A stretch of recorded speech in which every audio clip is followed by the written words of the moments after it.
Pemerintah daerah di China menjual patung Buddha untuk membantu melunasi hutang yang terus bertambah.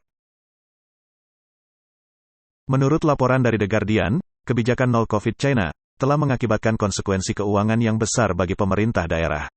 Sebagai akibat dari stagnasi bisnis, pendapatan pajak menurun, dan pemerintah daerah telah mengeluarkan biaya lebih dari 50 miliar dolar AS, yang mengarah ke utang lebih dari 5 miliar dolar AS, pada penutupan tahun 2022. Utang ini 20% lebih tinggi dari seluruh PDB Jerman.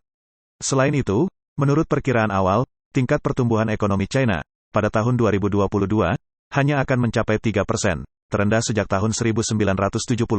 Meskipun terjadi kemerosotan ekonomi, pemerintah China telah menetapkan target pertumbuhan nasional setidaknya 5% untuk PDB, yang diharapkan akan diumumkan pada Kongres Rakyat Nasional pada tanggal 5 Maret. Target ini dapat mendorong pejabat lokal untuk memprioritaskan pengeluaran, daripada menabung, yang berpotensi untuk mengurangi beberapa tekanan keuangan. Namun, tindakan keras terhadap industri properti telah berdampak lebih lanjut pada pendapatan pemerintah daerah, yang biasanya bergantung pada penjualan tanah untuk lebih dari 30% pendapatannya. Antara tahun 2019 dan 2021, pendapatan dari penjualan tanah menyumbang sekitar 40% dari pendapatan pemerintah daerah. Namun, tahun lalu pendapatan ini menurun hampir sepertiga dibandingkan tahun 2021.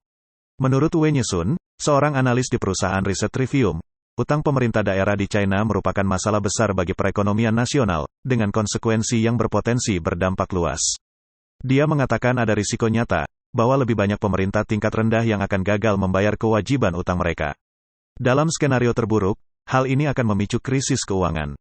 Penggunaan kendaraan pembiayaan pemerintah daerah, yang dirancang untuk membiayai proyek-proyek infrastruktur, telah menyebabkan akumulasi utang tersembunyi. Sun memperingatkan, bahwa beban utang dapat meningkat lebih dari 2 kali lipat dari jumlah saat ini, sehingga meningkatkan risiko gagal bayar, dan kemungkinan terjadinya krisis keuangan.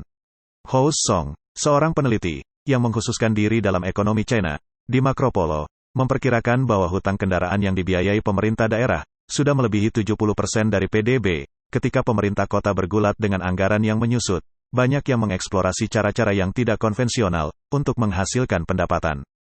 Sebagai contoh, kota Lesan di Provinsi Sichuan baru-baru ini mengumumkan rencana untuk menjual hak selama 30 tahun atas patung Buddha yang terkenal, dengan harga awal yang ditetapkan sekitar 245 juta dolar.